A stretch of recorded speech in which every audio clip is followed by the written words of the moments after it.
Welcome student knowledge cell YouTube চ্যানেলে আজকের এই ভিডিওতে আমি ডিসকাস করব আপকামিং যে বিটেকের যে সেমিস্টার এক্সাম আছে সেখানে 4th ইয়ার 77 একটা কম্পালসারি সাবজেক্ট রয়েছে ইলেকট্রিক ড্রাইভ PCEE 701 তার একটা ইম্পর্টেন্ট কোয়েশ্চেন তার কিছু ইম্পর্টেন্ট কোয়েশ্চেন প্রথম দিক থেকে আমরা এখানে ডিসকাস করব এই আপকামিং সেমিস্টারের জন্য নলেজ সেল কিন্তু একটা সাজেস্টিভ কোয়েশ্চেন আনসার সেট বানিয়েছে সেখান থেকেই কিন্তু আমরা প্রথম দিকে 10টা কোয়েশ্চেন কিন্তু আমি এখানে ডিসকাস করব তো চলে যাচ্ছি কোয়েশ্চেনে first question what do you mean by electric drive electric drive basically জিনিসটা কি ইলেকট্রিক ড্রাইভ হচ্ছে ইলেকট্রিক ড্রাইভকে যদি আমি সিঙ্গেল সেন্টেন্সে বলতে যাই তাহলে speed control of electric motor drive means হচ্ছে speed control of motor electric drive means speed control of electric motor আমরা এর আগে মেশিন পড়েছি বিভিন্ন টাইপের মেশিনের বিভিন্ন টাইপের মোটরস পড়েছি induction motor synchronous motor DC motor তো এই সব মোটরে স্পিড কন্ট্রোল করার জন্য আমরা পাওয়ার ইলেকট্রনিক্স ডিভাইস ইউজ করি যেমন পাওয়ার ইলেকট্রনিক্স ডিভাইস যে চারখানা মেইনলি পাওয়ার ইলেকট্রনিক্স ডিভাইস ইউজ করি সেটা আমি দেখাচ্ছি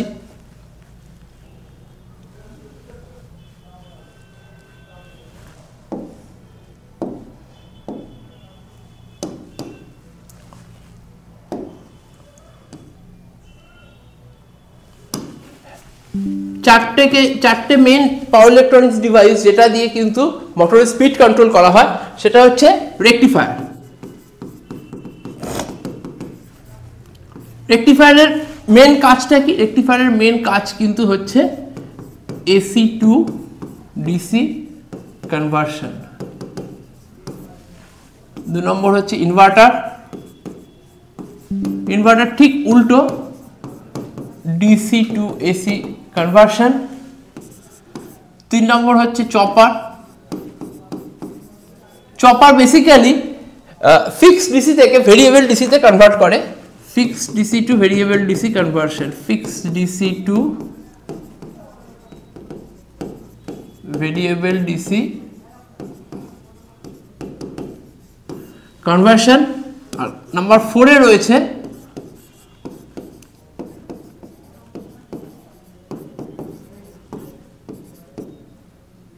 AC to AC বেসিক্যালি এটা frequency conversion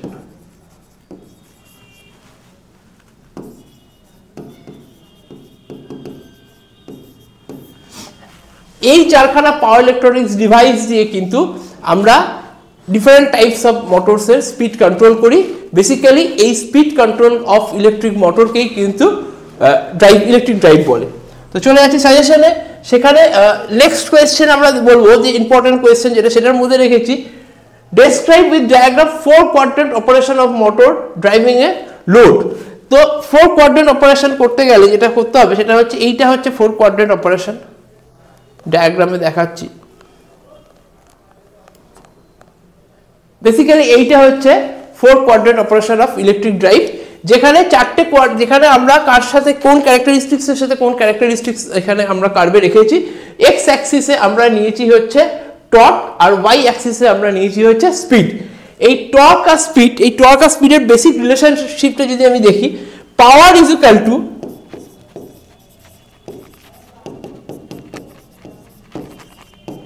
torque into speed এখান থেকে বুঝতে পারছি যে যদি আমি একটা কনস্ট্যান্ট পাওয়ারে কাজ করি কনস্ট্যান্ট পাওয়ারটাকে যদি আমরা যদি টর্কটাকে বাড়াতে চাই তাহলে স্পিড কিন্তু কমবে বা স্পিডটাকে যদি আমরা বাড়াতে চাই কনস্ট্যান্ট পাওয়ার রেখে তাহলে তার টর্কটা কিন্তু কমবে এর উপর বেস করে অবভিয়াসলি আমরা দেখছি যে এক্স অ্যাক্সিসে টর্ক নিয়েছি তার মানে এদিকটা হচ্ছে প্লাস টি আর এদিকটা হচ্ছে মাইনাস টি এদিকটা হচ্ছে এখানে মাইনাস টি রয়েছে এদিকটা হচ্ছে স্পিডের পজিটিভ ওমেগাটা পজিটিভ এদিকে হচ্ছে নেগেটিভ ওমেগা এই কোয়াড্রেন্টটাকে বলা হচ্ছে first quadrant that is second quadrant that is third quadrant that is fourth quadrant এই ফার্স্ট কোয়াড্রেন্টে কিন্তু টর্ক আর স্পিড দুটোই কিন্তু পজিটিভ আমরা দেখছি যে টর্ক আর স্পিড পজিটিভ হলে কি হয় সাপোজ যদি একটা হুইলকে যদি আমরা ক্লকওয়াইজ রোটেট করাই আর তার ফোর্সটাও যদি ক্লকওয়াইজ দিই অ্যাকচুয়ালি যেটা আমরা ট্রান্সলেশনাল মোশনে যেটাকে ফোর্স বলি রোটেশনাল মোশনে সেই ফোর্সটাকে অ্যাপ্লাই যেটা করি সেটাকে টর্ক বলে ফোর্স ইনটু ডিসটেন্স দিয়ে হয় ফোর্স আর ডিসটেন্সকে মাল্টিপ্লাই করলে হয় টর্ক টর্ক মানে হচ্ছে টর্ক আলাদা কিছুই না ফোর্স ইনটু এখানে ডিস্টেন্স যেটা সেটাকে যদি আমরা মাল্টিপ্লাই করি তাহলে সেই টর্কটা আসে। তার মানে কি কোনো রোটেশনাল মোশনের ক্ষেত্রে যেটা ফোর্সে সিমিলার হচ্ছে টর্ক। এখন আমি ধরে নিচ্ছি যে কোনো একটা হুইল আমরা এখানে ক্লকওয়াইজ ডিরেকশনে এখানে স্পিডে চলছে, এবার যদি তার টর্কটাকেও মানে ক্লকওয়াইজটাকে আমরা পজিটিভ ধরছি, যেহেতু এখানে স্পিড আর টর্ক দুটোই পজিটিভ, তাহলে এখানে স্পিডটাকে আমি পজিটিভ ধরছি, টর্কটাকেও এখানে পজিটিভ, তার মানে স্পিডের দিকে সিমিলার ডিরেকশনে যদি আমি টর্ক দিই তাহলে অবভিয়াসলি হুইলটার কিন্তু স্পিড বাড়বে। এই জিনিসটাকে বলা হচ্ছে ফরওয়ার্ড মোটরিং। কেন ফরওয়ার্ড? যেহেতু ক্লকওয়াইজ ডিরেকশনটাকে আমি পজিটিভ ধরছি আর স্পিডের সেম ডিরেকশনে যেহেতু টর্ক অ্যাপ্লাই হচ্ছে তাহলে তার স্পিডটা কিন্তু বাড়বে, এটাকে বলা হচ্ছে ফরওয়ার্ড মোটরিং। নেক্সট আসছি forward breaking. Forward breaking a এখানে কোনটা নেগেটিভ? এখানে কিন্তু টর্কটা নেগেটিভ, স্পিডটা কিন্তু এখানে পজিটিভ। তার মানে হচ্ছে স্পিড পজিটিভ মানে হচ্ছে ক্লকওয়াইজ ডাইরেকশনে ঘুরছে, কিন্তু টর্ক নেগেটিভ মানে হচ্ছে টর্ক কিন্তু এখানে অ্যান্টি ক্লকওয়াইজে ঘুরছে। তাহলে যখন স্পিডটা যদি ক্লকওয়াইজ ডাইরেকশনে হয়, টর্কটা যদি অ্যান্টি ক্লকওয়াইজ ডাইরেকশনে হয়, তাহলে স্পিডের উল্টো দিকে যদি কোনো ফোর্স অ্যাপ্লাই করি তার মধ্যে একটা ব্রেকিং কাজ করবে, ফরওয়ার্ড ডিরেকশনই ব্রেকিংটা কাজ করবে, এইটাকে বলা হচ্ছে forward braking. Quadrant number 2। Third কোয়াড্রেন্টে কি? থার্ড কোয়াড্রেন্ট মানে টর্ক আর স্পিড বোথ আর নেগেটিভ। নেগেটিভ স্পিড মানে এতক্ষণ ক্লকওয়াইজ ডাইরেকশনে যে স্পিডটাকে আমরা কাজে লাগিয়েছি দেখাচ্ছিলাম, সেটাকে যদি আমরা পজিটিভ দিই তাহলে অ্যান্টি ক্লকওয়াইজ ডিরেকশনে স্পিডটা কিন্তু এটা কিন্তু নেগেটিভ স্পিড, তাহলে এর টর্কটাও কিন্তু নেগেটিভ। তার মানে অ্যান্টি ক্লকওয়াইজ ডাইরেকশনে স্পিড কাজ করছে, হুইলটা অ্যান্টি ক্লকওয়াইজ ডাইরেকশনে ঘুরছে, তার টর্কটাকেও আমরা অ্যান্টি ক্লকওয়াইজ ডাইরেকশনে দিচ্ছি, তাহলে অবভিয়াসলি হুইলটার স্পিড বাড়বে। স্পিড আর টর্ক একদিকে হলেই সেটা কিন্তু মোটরিং। এখানেও দেখছি স্পিড আর টর্ক একই দিকে হয়েছে, সেটা ফরওয়ার্ড সাইডে হয়েছিল ফরওয়ার্ড মোটরিং, এখানে কিন্তু অ্যান্টি ক্লকওয়াইজে হচ্ছে, রিভার্স সাইডে হচ্ছে, তাই জন্য এটাকে বলা হচ্ছে রিভার্স মোটরিং। আর টর্ক আর স্পিড যখন অপোজিট ডাইরেকশনে কাজ করবে সেটাকে কিন্তু ব্রেকিং, যেটা কিনা আমরা ফোর্থ কোয়াড্রেন্টে দেখছি। ফোর্থ কোয়াড্রেন্টে কি দেখছি? ফোর্থ কোয়াড্রেন্টে এটা হচ্ছে রিভার্স ব্রেকিং। কেন বলা হয়? এখানে টর্কটা পজিটিভ, স্পিডটা কিন্তু এখানে নেগেটিভ। স্পিড নেগেটিভ মানে হচ্ছে সেটা অ্যান্টি ক্লকওয়াইজ ডাইরেকশনে ঘুরছে, আর টর্কটা পজিটিভ মানে সেটা কিন্তু ক্লকওয়াইজ ডাইরেকশনে ঘুরছে। তাহলে এই জিনিসটাই আমরা জিস্ট করে এখানে লিখেছি যে চারটে কোয়াড্রেন্টকে কোনটা কোথায় টর্ক আর স্পিড কোথায় পজিটিভ কোথায় নেগেটিভ, আর সেটাকে পজিটিভ আর নেগেটিভ হওয়ার জন্য কোনটাকে ফরওয়ার্ড মোটরিং বলছে, কোনটাকে ফরওয়ার্ড ব্রেকিং বলছে, কোনটাকে রিভার্স মোটরিং বলছে, কোনটাকে রিভার্স ব্রেকিং বলছে। বেসিক কনসেপ্ট হচ্ছে টর্ক আর স্পিড যদি সেম ডাইরেকশনে থাকে তাহলে সেটা মোটরিং, টর্ক আর স্পিড যদি অপোজিট ডাইরেকশনে থাকে তাহলে সেটা breaking. Question number 3। Question number 3 তে যেটা রয়েছে,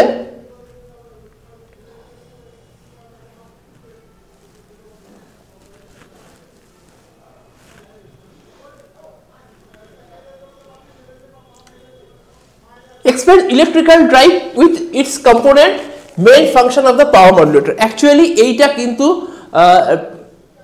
যত আমরা প্রত্যেকবার যদি আমরা প্রিভিয়াস ইয়ার কোয়েশ্চেন আমরা যদি দেখি, এই কোয়েশ্চেনটা কিন্তু খুব ইম্পর্টেন্ট।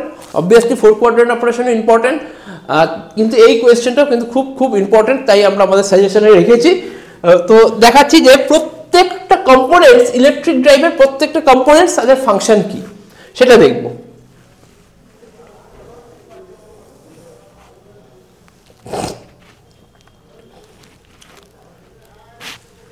এইটা হচ্ছে block diagram of electric drive, যেখানে কে কে আছে? পাওয়ার সাপ্লাই রয়েছে, পাওয়ার মডুলেটর রয়েছে, মোটর রয়েছে, লোড রয়েছে, ফিডব্যাক ডিভাইসেস রয়েছে, কন্ট্রোল ইউনিট রয়েছে, ইনপুট কমান্ড রয়েছে। প্রত্যেকটা আলাদা ফাংশনকে যদি আমি বলি, যে পাওয়ার সাপ্লাইটা আমরা দিচ্ছি মোটরকে, যেটা আমরা দিচ্ছি আমাদের যে সাপ্লাই থেকে যেটা দিচ্ছি, সেই পাওয়ার সাপ্লাইটা কিন্তু ইরেসপেক্টিভ অফ মোটর চয়েস, মানে মোটরটা এসি হোক কি ডিসি হোক সেটার উপর আমরা কিন্তু ডিপেন্ড করছে না, যে পাওয়ার সাপ্লাইটা অ্যাভেলেবেল সেইটাকে বলছি কিন্তু পাওয়ার সাপ্লাই। এবার যে পাওয়ার সাপ্লাইটা অ্যাভেলেবেল সেটা কিন্তু মোটরের সাথে ম্যাচ নাও করতে পারে।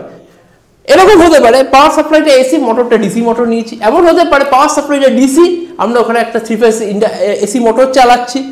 তাহলে যে পাওয়ার সাপ্লাইটা রয়েছে তার সাথে সিমিলারিটি রেখে মোটর কিন্তু থাকবে না। এই সিমিলারিটিটা কে নিয়ে আসবে? অ্যাকর্ডিং টু মোটর এই পাওয়ার সাপ্লাইটাকে কে চেঞ্জ করবে? কে এটাকে মডিউলেট করবে পাওয়ার মডিউলেটর। পাওয়ার মডিউলেটর কিন্তু অনেকগুলো ফাংশন হতে পারে। পাওয়ার মডিউলেটর এসি থেকে ডিসিতে কনভার্ট করতে পারে, ভোল্টেজকে স্টেপ আপ বা স্টেপ ডাউন করতে পারে, এসি থেকে ডিসি বা ডিসি থেকে এসি করতে পারে, পয়েন্ট নাম্বার 1। পয়েন্ট নাম্বার 2, এর ফ্রিকোয়েন্সি চেঞ্জ করতে পারে।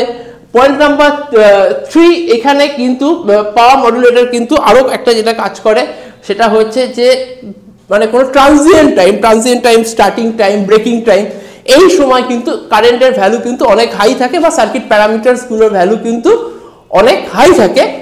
সেই প্যারামিটারস গুলোকে তাদের যে লিমিটের মধ্যে কিন্তু রেখে দেয় কিন্তু পাওয়ার মডুলেটর। তাহলে তিনখানা আমি তার ফাংশনকে তিনখানা দেখতে পারি, বলতে পারি। যেটা হচ্ছে ফার্স্ট হচ্ছে এসি টু ডিসি বা ডিসি টু এসি কনভার্সন হয়, যেটা হচ্ছে ভোল্টেজকে স্টেপ আপ বা স্টেপ ডাউন করে, ফ্রিকোয়েন্সিকে চেঞ্জ করে।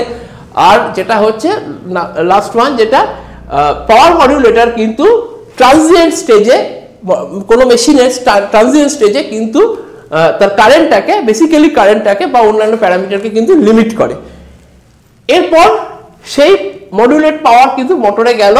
এবার পার্টিকুলার মোটরের কিন্তু একটা স্পিড কিন্তু আমরা প্রিডিফাইন্ড থাকছে। প্রিডিফাইন্ড মানে এই মোটরটা এই স্পিডে ঘুরবে। সাপোজ ধরে নিচ্ছি যে এই মোটরটা 1000 RPM এ ঘোরাতে হবে, তাহলে সেইটা কিন্তু কন্ট্রোল ইউনিটে কিন্তু এটা রেফারেন্স হিসাবে রয়েছে, আর রেফারেন্স হিসাবে রয়েছে 1000 RPM এ কিন্তু মোটরটাকে ঘোরাতে হবে। মোটরের সাথে কানেক্ট রয়েছে, লোড কানেক্ট রয়েছে। এবার কোনো এক সিচুয়েশনে, কোনো একটা পার্টিকুলার সিচুয়েশনে লোড কিন্তু বেড়ে গেল, মোটরের সাথে লোডটা কাপলিং রয়েছে। এবার লোড যেই বেড়ে গেল, মোটর কিন্তু আর ওই পার্টিকুলার পাওয়ার সাপ্লাইতে কিন্তু আর 1000 RPM এ ঘুরতে পারছে না, তার স্পিড কিন্তু কমে যাচ্ছে। সাপোজ আমি ধরে নিচ্ছি মোটরের স্পিড 800 RPM হয়ে গেল। 800 RPM হোক বা লোড বাড়ানোর আগে যে 1000 RPM হোক, যে স্পিডেই ঘুরুক না কেন, সেই স্পিডটা কিন্তু কে মেজার করছে? জেনারেলি এটা আমাদের ট্যাকোমিটার দিয়ে মেজার করে, বা সেই স্পিডটাকে মেজার করছে কে? সেটা হচ্ছে ফিডব্যাক ডিভাইস করছে। মোটরটা কত স্পিডে ঘুরছে, কি স্পিডে রোটেট করছে, সেটা কে ক্যালকুলেট করছে? সেটা ফিডব্যাক ডিভাইস ক্যালকুলেট করছে বা মেজার করছে, মেজার করছে। সেই মেজার ভ্যালুটা কোথায় পাঠাচ্ছে? না কন্ট্রোল ইউনিটে পাঠাচ্ছে। কন্ট্রোল ইউনিটে গিয়ে তাহলে কন্ট্রোল ইউনিটে কত পৌঁছেছে? সাপোজ যেহেতু স্পিড কমে গেছে, তার মানে 800 RPM বা তার সিমিলার সিগন্যাল কিন্তু কন্ট্রোল ইউনিটে পৌঁছে যাচ্ছে। কন্ট্রোল ইউনিট কি করছে? এদের একটা ডিফারেন্সকে ক্যালকুলেট করছে, মানে 1000 RPM এর তার যে সিমিলার যে সিগন্যালটা রয়েছে, তার করেসপন্ডিং সিগন্যালটা রয়েছে, তার সাথে 800 RPM এর সিগন্যালটা মিসম্যাচ হচ্ছে। তার মানে এখানে বেসিক্যালি মোটরটা কিন্তু 200 RPM কম স্পিডে ঘুরছে। এখন এই 200 RPM স্পিডকে বাড়াতে গেলে কি করতে হবে? পাওয়ার মডুলেটরকেই করতে হবে। পাওয়ার মডুলেটরকে তার ভোল্টেজটার, যে ভোল্টেজ পাঠাচ্ছে মোটরকে, তার থেকে বাড়াতে হবে। কিন্তু সেইটা কে মেজার করবে? কে সেটা এখানে দেবেটাকে, সেখানে ইনপুটটা কে দেবে পাওয়ার মডুলেটরকে, যে তার স্পিডটা কম আছে, সেইটা দেবে হচ্ছে কন্ট্রোল ইউনিট। ফিডব্যাক ডিভাইস কিন্তু জাস্ট স্পিড মেজার করে কন্ট্রোল ইউনিটকে পাঠিয়ে দিল। সে রেফারেন্সের সাথে তার যে স্পিডের ডিফারেন্সটা রয়েছে সেটা কিন্তু মেজার করলো, করে সিমিলার সিগন্যালটা পাওয়ার মডুলেটরকে পাঠালো। পাওয়ার মডুলেটর যখন দেখলো মোটরের স্পিড ডাউন হয়েছে, সে কিন্তু তার ভোল্টেজ লেভেলকে বাড়ালো বা সিমিলার কোনো চেঞ্জ করলো। চেঞ্জ করে মোটরের স্পিডকে কিন্তু আবার আগের RPM 1000 RPM এ কিন্তু নিয়ে গেল। এইভাবে কিন্তু ইলেকট্রিক ড্রাইভ কিন্তু এইভাবে কাজ করে। এছাড়া কোনো ইনপুট কমান্ড যদি আমরা দিতে যাই, তার একটা প্রভিশন থাকে কন্ট্রোল ইউনিট থ্রু, কন্ট্রোল ইউনিটে আমরা কিন্তু ইনপুট কমান্ড দিতে পারি। তো এই কোয়েশ্চেনটা কিন্তু খুব ইম্পর্টেন্ট সেমিস্টার এক্সামের জন্য। Next question number 4।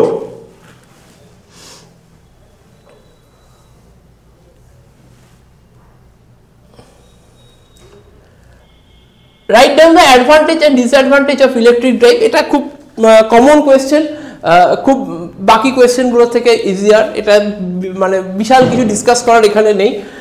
যদি আমি বলি অ্যাডভান্টেজ অফ ড্রাইভ অবশ্যই খুব ভালো স্পিড কন্ট্রোল হয়, এফিসিয়েন্সি বাড়ে, রিলায়েবল অপারেশন হয়, স্পিড কন্ট্রোলের একটা হিউজ রেঞ্জ থাকে, স্টার্টিং টাইমে কারেন্টটাকে কিন্তু কন্ট্রোল হয়। তো সবকটাই আমি এখানে ইনক্লুড করেছি। It allows for precise control of speed, torque and position. Precise control হয় স্পিড, টর্ক, পজিশনের। It has low energy consumption কিন্তু কমে যায়, যতটুকু এনার্জি মোটরের দরকার ততটুকু এনার্জি কিন্তু যায়। আগে কি হতো, আগে রেজিস্ট্যান্স দিয়ে কিন্তু আমরা সাপোজ আমরা একটা ডিসি মেশিনের স্পিড কন্ট্রোল করছি, আগে আমরা কি করতাম, রেজিস্ট্যান্সকে বাড়িয়ে আমরা কিন্তু মোটরের স্পিডটাকে কন্ট্রোল করতাম। তাতে যেটা হতো ওয়েস্টেজ অফ এনার্জি হতো, ওয়েস্টেজ অফ পাওয়ার হতো। সেটাকে রিকভার করার জন্য মডার্ন সিস্টেমে আমরা কি করেছি, চপার ইউজ করেছি। পুরো ডিসি ভোল্টেজটাকে আমরা দিচ্ছি না, চপড ওয়েতে ডিসি ভোল্টেজটাকে দিচ্ছি, যতটুকু দরকার ভোল্টেজটা ততটুকুই পাঠাচ্ছি। এই চপড ওয়েতে আমরা কিন্তু সেটাকে চেঞ্জ করতে পারি। সাপোজ আমি একটা ছোট একটা জায়গা দেখাই, এখানে একটা ডিসি ভোল্টেজ এরকম ছিল, এরকম যাচ্ছে, এটা chopped DC voltage, chopper use করেছি। এই জায়গাটাকে বলা হয় টি অন বা অন টাইম, এটাকে বলা হয় টি অফ বা অফ টাইম। আর টোটালটা হচ্ছে এখানে T equals to T on plus T off. এখানে ডিউটি সাইকেল আলফা,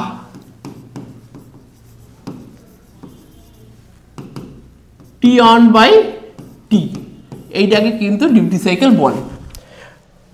এই রেসপেক্টে যে স্পিড পাবো, আমি যদি স্পিডটাকে বাড়াতে চাই তাহলে আমি কি করব, আমি সাপোজ এই সিচুয়েশনে যদি আমি স্পিডটাকে বাড়াতে চাই, আমি এই অন টাইমটাকে বাড়িয়ে দেবো, অফ টাইমটাকে কমিয়ে দেবো। টিটাকে কিন্তু ফিক্সড রাখলাম, অন টাইমটাকে কিন্তু বাড়িয়ে এতটা নিয়ে গেলাম, আবার পরের বার অন টাইমটাকে বাড়িয়ে, কিন্তু এই সিমিলার মানে একইভাবে চলতে থাকবে, বেড়ে যাবে।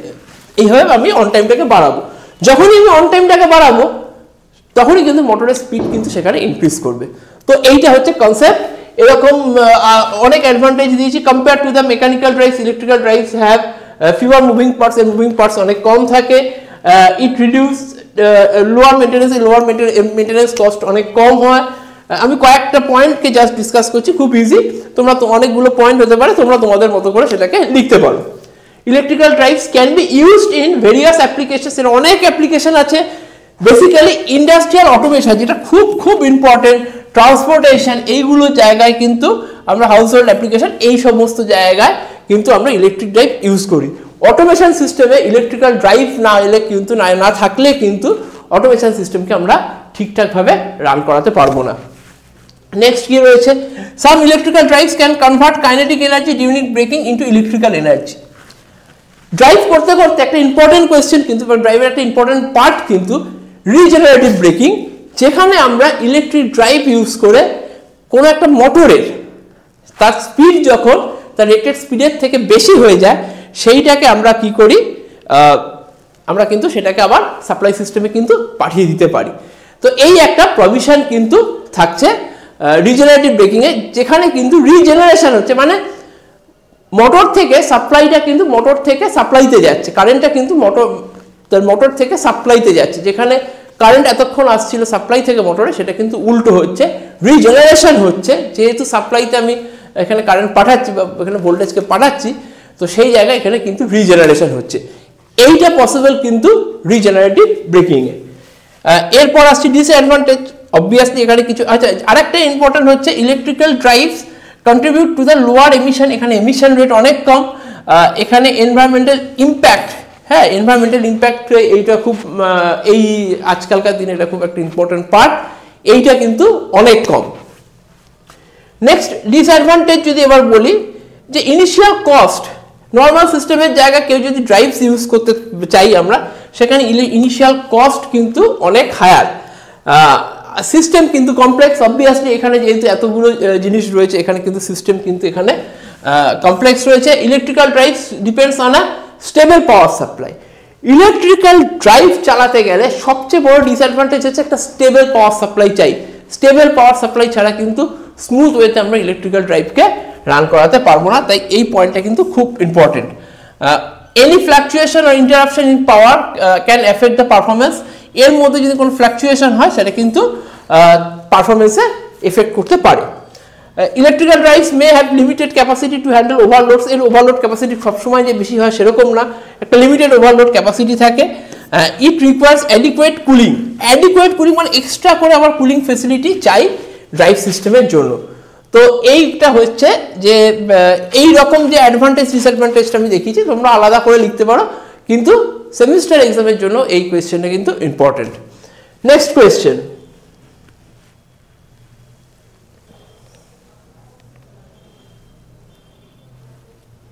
Question number 5. A motor of smaller rating can be selected for intermittent duty. Intermittent duty কাকে বলে? সবার আগে এটা জানতে হবে। একটা স্মলার রেটিং এর মোটর কি আমরা একটা ইন্টারমিডিয়েট ডিউটির জন্য সিলেক্ট করতে পারি? এটা জাস্টিফিকেশন দিতে হবে। ইন্টারমিডিয়েট ডিউটি কাকে বলে? ডিউটিটা টানা না। ডিউটি কন্টিনিউয়াস ডিউটি মানে একটা টানা, যদি আমি এরকম ভাবে একটা ডিউটিকে দেখাই যে এইভাবে টানা চলছে, এটা হচ্ছে কন্টিনিউয়াস ডিউটি। টাইমের রেসপেক্টে যদি ডিউটিটা এরকম করে গ্যাপ দিয়ে চলে, তাহলে সেটাকে বলা হচ্ছে ইন্টারমিডিয়েট ডিউটি।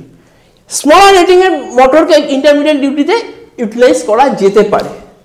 কেন যেতে পারে? তার প্রথম কারণ হচ্ছে, তার প্রথম জাস্টিফিকেশন হচ্ছে, আমরা কিন্তু মোটরের ক্ষেত্রে যেটা হয় যে মোটরটা কন্টিনিউয়াস চললে তার হিটিংটা হয়, মোটর হিট হচ্ছে। এবার মোটর যে রেটে হিটিং হচ্ছে, সিমিলারলি বাইরে থেকে কোনো একটা cooling system, external cooling system বা নর্মাল এয়ারে একটা মোটরটা ঠান্ডা হচ্ছে, কুলিং রয়েছে তার। তো এই হিটিং আর কুলিংয়ের এদের রেশিওটা বা এদের মধ্যে যেন কোনো মিসম্যাচ না হয়, এমন যেন না হয় টাইমের রেসপেক্টে হিট কিন্তু বাড়তে থাকছে। যদি এইভাবে বাড়তে থাকে তাহলে একটা সময় গিয়ে কিন্তু মোটরে প্রবলেম চলে আসবে, মোটর কিন্তু ঠিকঠাকভাবে কাজ করবে না, তার হিটিং ক্যাপাসিটি ক্রস করে গেলে মোটর কিন্তু খারাপ হয়ে যাবে। এর জন্য আমাদের কি করতে হবে? আমাদের এমন একটা স্টেবল স্টেজে রাখতে হয় মোটরকে, বা এমন একটা স্টেবল স্টেজে যেতে হবে যেখানে হিটিং আর কুলিংটা কিন্তু যতটা হিট হবে ঠিক ততটা বা তার বেশি, কিন্তু তার বেশি চট করে করা যায় না সবসময়, সেই রেটে কিন্তু কুলিং করতে হবে।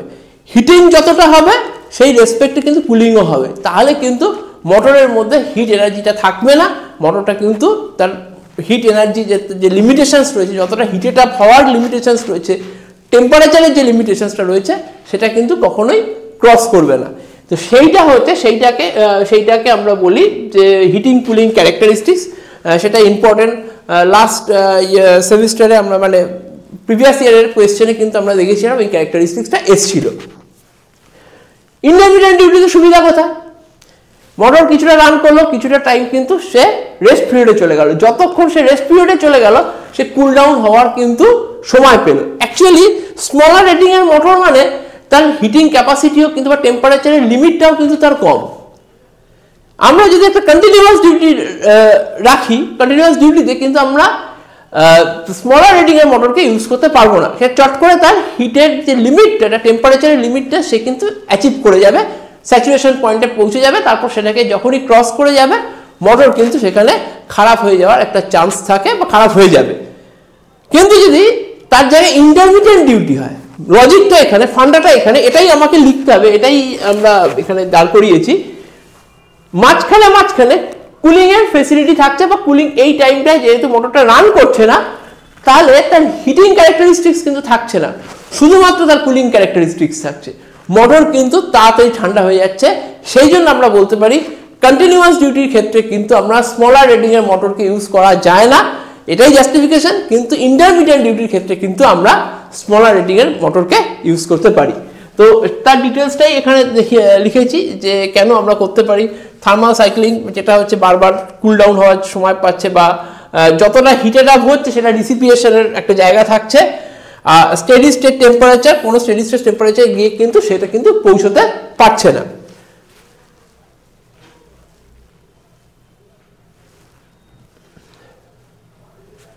Question number 6. What are the various factors that influence the choice of electric drive? কি পার্টিকুলার কি জিনিসের উপর দেখে আমরা একটা ইলেকট্রিক ড্রাইভকে চয়েস করব, কি ফ্যাক্টর আছে যেটা কিন্তু ইলেকট্রিক ড্রাইভের চয়েসের উপর ইম্প্যাক্ট ফেলে, এরকম কি ফ্যাক্টর রয়েছে তার একটা লিস্ট আমি এখানে দেখিয়েছি। এই ফ্যাক্টরগুলোকে কিন্তু রাখতে হবে, দেখতে হবে, এই ফ্যাক্টরগুলোর উপর ডিপেন্ড করে। The limit of speed range and its nature, কতটা স্পিড রেঞ্জ আমার দরকার, তার উপর রেসপেক্ট করে আমি ঠিক করবো ওখানে ইন্ডাকশন মোটর ইউজ করবো না, ডিসি মোটর ইউজ করবো না, আলাদা কোনো স্পেশাল ক্যারেক্টারিস্টিক্সের মোটর ইউজ করবো। মোটর এফিসিয়েন্সি, কত এফিসিয়েন্সির আমার দরকার, স্টার্টিং রিকোয়ারমেন্টস কি রয়েছে, রিলায়েবিলিটি অফ অপারেশনের রিলায়েবিলিটি কতটা আছে, যে মোটরটা ইউজ করছি তার রিলায়েবল অপারেশন কতটা রয়েছে, আর আমাদের নিডটা কি, আমরা যেখানে অ্যাপ্লাই করছি যে অ্যাপ্লিকেশন সেখানে আমাদের নিডটা কি রয়েছে, কতটা রিলায়েবল অপারেশন দরকার, তার উপর বেস করবে কিন্তু আমরা মোটর সিলেক্ট করব। Available of supply, reliability, effects of supply variation, কি সাপ্লাই রয়েছে, তার ভ্যারিয়েশন কি রয়েছে, সাপ্লাইটা কিভাবে চেঞ্জ হচ্ছে, সেটা কি কনস্ট্যান্ট থাকছে, সেটা কি স্টেডি থাকছে না থাকছে না, তার উপর বেস করে কিন্তু আমরা ইলেকট্রিক ড্রাইভটাকে কিন্তু চুজ করব। ইকোনমিক্যাল অ্যাসপেক্ট কি রয়েছে, ওই বাজেটে আমার কোন মোটরটা হবে, যেটা বেস্ট হবে আমরা সেটাই কেনার চেষ্টা করব। Transient operation, steady state operation, power factor, load factor, breaking. Power factor কত আছে, যেখানে অ্যাপ্লিকেশন হবে তার পাওয়ার ফ্যাক্টর কত, লোড ফ্যাক্টর কত, স্টেডি স্টেট অপারেশন কি রয়েছে, ট্রানজিয়েন্ট অপারেশন রিকোয়ারমেন্টস কি রয়েছে, সেই রিকোয়ারমেন্টসের সাথে কিন্তু মোটরের যে ক্যারেক্টারিস্টিক্সগুলো রয়েছে, steady state characteristic, transient characteristics, সেটাকে কিন্তু আমাকে ম্যাচ করাতে হবে। সেই হিসাবে কিন্তু আমরা এই পয়েন্টগুলোকে লিস্টেড আপ করেছি। এটা হচ্ছে আমার কোয়েশ্চেন নাম্বার 6। নেক্সট,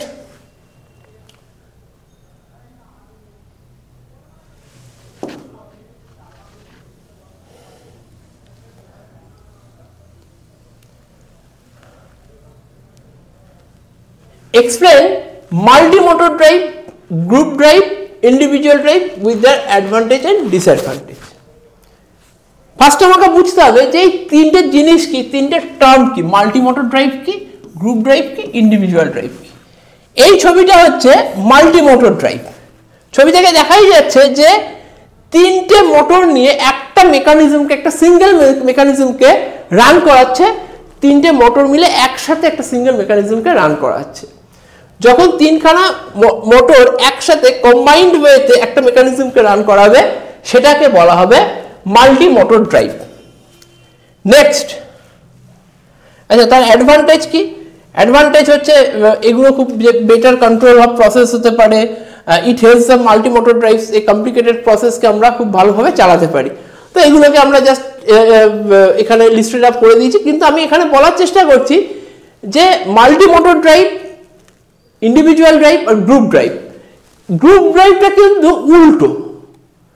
এটা যখন মাল্টি মোটর ড্রাইভ, গ্রুপ ড্রাইভের ক্ষেত্রে কিন্তু উল্টো হয়। গ্রুপ ড্রাইভে একটা মোটর কিন্তু মাল্টিপল মেকানিজমকে রান করায়। এবার একটা মোটর যদি, তার ডিসঅ্যাডভান্টেজ কি? অবভিয়াসলি তার ডিসঅ্যাডভান্টেজ হচ্ছে মোটরটা যখনই খারাপ হয়ে যাবে সমস্ত মেকানিজম বন্ধ হয়ে যাবে, এটাই হচ্ছে তার ডিসঅ্যাডভান্টেজ। আর এখানে হচ্ছে কস্টিং কিন্তু হাই, কারণ তিনখানা মোটর দিয়ে আমি একটা মেকানিজমকে রান করাচ্ছি। মাল্টি মোটর ড্রাইভ মানে মোটর মাল্টিপল মোটর একটা সিস্টেমকে রান করাচ্ছে। আর যেটা হচ্ছে যে ইন্ডিভিজুয়াল ড্রাইভ মানে একটা মোটর একটা মেকানিজমকে রান করাচ্ছে। গ্রুপ ড্রাইভ মানে একটা মোটর অনেকগুলো মেকানিজমকে রান করাচ্ছে। এইটা হচ্ছে basic difference between multi motor drive, individual drive and group drive. এর উপর অ্যাডভান্টেজ ডিসঅ্যাডভান্টেজ তোমরা এখানে কিন্তু লিখতে পারবে। চলে যাচ্ছি নেক্সট কোয়েশ্চেনে।